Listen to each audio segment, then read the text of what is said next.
নমস্কার, শ্রাবন্তী রান্নাঘরে আপনাদের সকলের স্বাগত। আমরা সবাই ভালো আছেন তো? আজকে হচ্ছে মৃগেল মাছের বাটনা ঝাল বানাবো। মৃগেল মাছটাকে লবণ হলুদ দিয়ে, জ্যান্ত পুকুরের মাছ, লবণ হলুদ দিয়ে আমি ভালো করে মাছটাকে ভেজে নিয়েছি। এদিকে সর্ষের জিরে বাটা, আর এদিকে টমেটো কুচি, ধনে পাতা কুচি, কাঁচা লঙ্কা চিরা। কীভাবে বানাচ্ছি আপনারা দেখুন। আমি কড়াতে সরষের তেল দিয়ে নিয়েছি। সরষের তেলের মধ্যে আমি সামান্য চিনি, একটু তেজপাতা আর শুকনো লঙ্কা দিয়ে দিলাম। তেলের উপরে আমি 5 ফোড়ন দিয়ে দিলাম। তারপরে হচ্ছে আমি টমেটো কুচিটা দিয়ে দিলাম। বাটনা চাল একটু টকটক হবে, টমেটো ধনে পাতাটা দিয়ে খেতে কিন্তু খুব ভালো লাগে। আর আপনারা যারা বড়ি খান, ভেজে বড়িও বাটনা চালে আপনারা দিতে পারেন, তাহলে কিন্তু খুব ভালো লাগবে। দিয়ে এই টমেটোর মধ্যে আমি হচ্ছে কিছুটা লবণ আর হচ্ছে আমি কিছুটা হলুদ দিয়ে দিলাম। দিয়ে ভালো করে আমি টমেটোটা কষে নেব। এই যে টমেটোটা আমার ভালো করে কষানো হয়ে গেছে। এবার হচ্ছে আমি সর্ষে জিরে বাটাটা দিয়ে দিলাম, কাঁচা লঙ্কা। এবার আমি এতে হচ্ছে আমি কাঁচা লঙ্কার চেরাটাও দিয়ে দিলাম।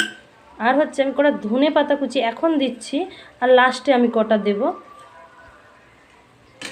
দিয়ে ভালো করে এটাকে আমি কষিয়ে নেবো। এবার এতে হচ্ছে আমি কিছুটা হলুদও দিলাম। একটুক্ষণ নেড়েই আমি জল ঢেলে দেবো। এখানে আমি কিছুটা গুঁড়ো লঙ্কাও দিচ্ছি।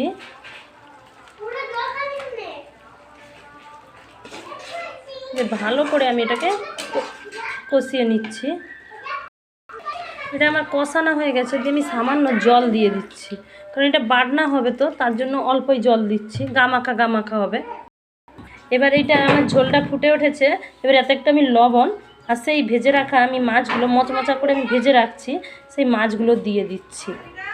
আর এই মাছটা বাটনাটা গামাখা হবে, খেতে কী যে সুন্দর হয়।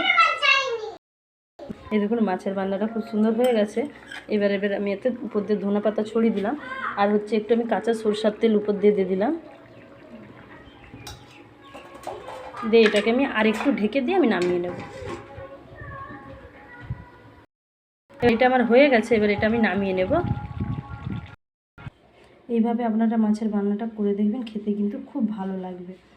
আর এইরকম রেসিপি, আমার যদি এরকম রেসিপি আপনাদের ভালো লেগে থাকে, তাহলে আপনারা লাইক শেয়ার কমেন্ট করবেন শ্রাবন্তী রান্নাঘরে। আর ইউটিউবে থাকলে ফেসবুকে সাবস্ক্রাইব করবেন।